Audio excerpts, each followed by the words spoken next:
என் குடும்ப உறவுகள் அனைவருக்கும் வணக்கம். இன்றைக்கி யூடியூப்பில் மைவி3ன்னு சொல்லி சர்ச் பண்ணோம் அப்படின்னா அதிகப்படியாக பார்க்குற வீடியோ இந்த கௌதம் மணி. நம்ம கேடிவி கார்த்திக் பள்ளி அவர்களே பார்த்தீங்க அப்படின்னா இவரை பற்றி ஒரு வீடியோ வெளியிட்டிருக்காரு. முதல்ல யார் இந்த கௌதம் மணி, இவருக்கு மைவி3க்கு என்ன சம்மந்தம் அப்படின்னு சொல்லிட்டு பார்க்கலாம். கௌதம் மணி அப்படின்னு சொல்லிட்டு ஒரு நபர் ஒரு யூடியூப் சேனல் ஆரம்பிக்கிறாரு.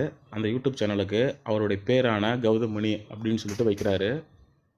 2015 ஆகஸ்ட்டில் இந்த சேனல் ஆரம்பிக்குது. ஆனால் இவர் போடுற ஃபஸ்ட்டு வீடியோ பார்த்தீங்க அப்படின்னா 2015 கிடையாது, 2021. 27 ஜூலை 2021 கௌதம் மணி முதல் வீடியோவை யூடியூப் சேனலில் வெளியிடுறாரு. அந்த வீடியோக்கு வியூஸ் பார்த்தீங்க அப்படின்னா வெறும் 26 வியூஸ் மட்டும்தான். இப்போ வரைக்கும் வெறும் 26 வியூஸ் மட்டும்தான் அந்த வீடியோவுக்கு.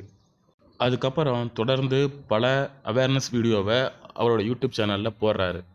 எப்படின்னா நிறைய அவேர்னஸ், மக்களுக்கு விழிப்புணர்வு ஏற்படுத்துகிற மாதிரி வீடியோ வெளியிடணும்னு சொல்லிட்டு நிறைய வீடியோஸ் வெளியிட்டார்.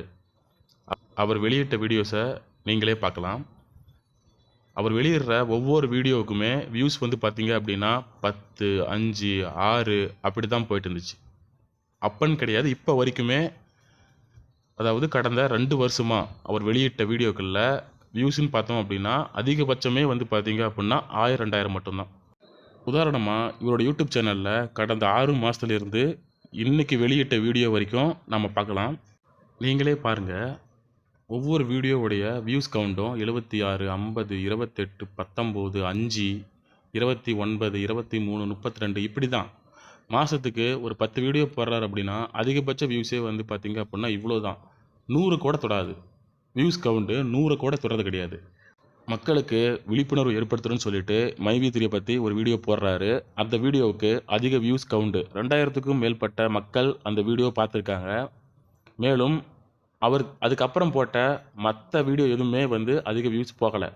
ஆனால் மைவி3 பற்றி அவர் வீடியோ போடுறாரு அப்படின்னா குறைஞ்சது 2000, 3000 மக்களாவது பார்த்துட்றாங்க. இதை மனசில் நினச்சிக்கிட்ட அவர் இனிமேல் நம்ம மைவி3 பற்றி போடுவோம் அப்படின்னு சொல்லிட்டு டெய்லியுமே மைவி3 பற்றி வீடியோ போட ஆரம்பித்தார். அதுவும் எப்படி அப்படின்னா நல்ல விதமாக இல்லை, கெட்ட விதமாக. இது ஒரு ஸ்கேம் கம்பெனி, இது ஒரு ட்ரையாங்கிள் பிளானில் ஒர்க் ஆகுது, மக்களை ஏமாத்துறாங்க, மக்கள்கிட்டேருந்து பணத்தை பிடுங்குறாங்க அப்படின்னு சொல்லிட்டு இவர் ஆரம்பம் முதலே மைவி3 பற்றி தப்பாக தான் வீடியோ போட்டார். அந்த வீடியோ மூலிமா தான் இவருக்கு சப்ஸ்கிரைபும் அதிகமானாங்க, வியூஸும் அதிகமாக வர ஆரம்பிச்சிச்சு ஒவ்வொரு வீடியோவுக்குமே. நம்ம யூடியூப்பில் பார்த்தோம் அப்படின்னா ஒரு யூடியூப் சேனலில் வீடியோ பார்க்குறோம் அப்படின்னா அது 3 கேட்டகரியாக பிரித்து அவங்களே கொடுப்பாங்க. Latest, popular, oldest. நாம் பாப்புலர் வீடியோவை பார்ப்போம். கௌதம் மணிக்கு பாப்புலர் வீடியோனா அதிக மக்களால் பார்க்கப்பட்ட வீடியோஸை ஆர்டர் வைஸாக கொடுக்கும். ஸோ நீங்கள் பார்த்தீங்க அப்படின்னா அந்த பாப்புலர் வீடியோவில் இருக்கிறது எல்லாமே நம்ம மைவி3 கண்டென்ட் மட்டும்தான். நீங்களே பார்க்கலாம், போடுற ஒவ்வொரு வீடியோவுக்கும் வியூஸ் பார்த்தீங்க அப்படின்னா 21,000, 18,000, 13,000. நீங்களே பாருங்கள், இப்படி தான் போய்ட்டுருக்கு. ஸோ அப்படிங்கும்போது இவருடைய மென்டாலிட்டி எப்படி யோசிக்கும்? வியூஸ் அதிகமாக வேணும் அப்படின்னா தப்பாக பேசுனா வியூஸ் அதிகமாக வரும் அப்படின்னு சொல்லிட்டு வீடியோ போட ஆரம்பித்தவர் அடிக்கடி அதையே பண்ணார். டெய்லியும் ஒரு வீடியோ மைவி3 பற்றி தப்பாக பேசுவார், தப்பாக வீடியோ போடுவார். ஒரு படி மேலே போய் அசோக் ஸ்ரீநிதிக்கு டைரெக்டாக கால் பண்ணி இன்டர்வியூங்கிற பேரில் மைவி3 பற்றி தப்பாக கேள்வி கேட்டு வீடியோ வெளியிட்டு வந்தார் கௌதம் மணி.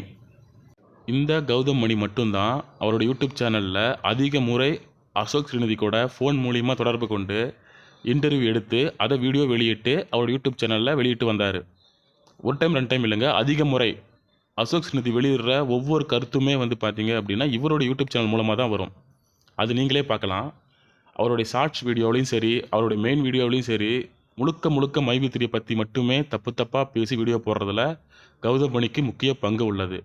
அசோக் ஸ்ரீநிதிக்கு ஃபோன் பண்ணி ஏதாவது முக்கிய அப்டேட் இருக்குதா அப்படின்னு சொல்லிட்டு கேட்டுட்டு அதை வீடியோவாக வெளியிட்டார் அப்படின்னா அதை இவர் சேனலில் போடுறது இதே பழக்கமாக வச்சுட்ருக்காங்க. நீங்களே பாருங்கள், அசோக் ஸ்ரீநிதி வெளியிட்ட முக்கிய வீடியோ எல்லாமே இவருடைய சேனலில் மட்டும்தான் அதிகமாக வந்திருக்கும். ஒரு குறிப்பிட்ட நிலைக்கு அப்புறம் மக்கள் கோபம் அடைஞ்சு அசோக் ஸ்ரீநிதி மேலே வழக்கு கொடுத்த உடனே முதல்ல மாட்டுவது யார் அப்படின்னு பார்த்தீங்க அப்படின்னா இந்த கௌதம் மணி தான். ஏன்னா அசோக் ஸ்ரீநிதியுடைய முக்கிய வீடியோ எல்லாமே முதல்ல வெளியிட்டது இந்த கௌதம் மணி. இவரோட யூடியூப் சேனல் மூலமாக தான் அவர் சொல்கிற ஒவ்வொரு கருத்துமே மக்கள்கிட்ட வருது. பல லட்சம் மக்களின் வாழ்க்கை இன்றைக்கி கேள்விக்குறியாக இருக்குது அப்படின்னா அதுக்கு முக்கிய காரணம் அசோக் ஸ்ரீநிதி அப்படின்னா அவருக்கு அடுத்து அதிகப்படியான காரணம் இந்த கௌதம் மணி மட்டுமே. இந்த நபர் கௌதம் மணியை பற்றி இன்னைக்கு கேடிவி கார்த்திக் பிள்ளை அவர்கள் ஒரு வீடியோ வெளியிட்டார். இவர் என்ன தப்பு பண்ணிக்கிறாரு, எப்படி செஞ்சுக்கிறாருன்னு சொல்லிட்டு விளக்கமாக வீடியோ வெளியிட்டார். அவர் வீடியோ வெளியிட்டு சில மணி நேரங்கள்லேயே இந்த கௌதம் மணியோட யூடியூப் சேனலில் மைவித்தி சம்மந்தமான எல்லா வீடியோவும் நீக்கப்பட்டது. நீங்களே கண்ணார பார்க்கலாம். கடைசியாக போட்ட வீடியோ தவிர இதற்கு முன்னாடி போட்ட எல்லா வீடியோவுமே அவர் நீக்கிவிட்டார். ஏன்னா அவர் தப்பு பண்ணார் அப்படிங்கிறதுக்கு அந்த வீடியோ மட்டும்தான் ஆதாரம். அதையே நீக்கிட்டாங்க அப்படின்னா செஞ்ச தப்பை மறைக்கிறாரு அப்படின்னு அர்த்தம். எல்லா வீடியோவுமே நீக்கிவிட்டார். தவறு செய்வது ஒரு குற்றம் என்றால் அதற்கு உதவி செய்வதும் மிகப்பெரிய குற்றமே. இன்று பல லட்சம் மக்களின் வாழ்க்கை கேள்விக்குறியாக இருப்பதற்கு இந்த கௌதம் மணியும் ஒரு முக்கிய காரணம்.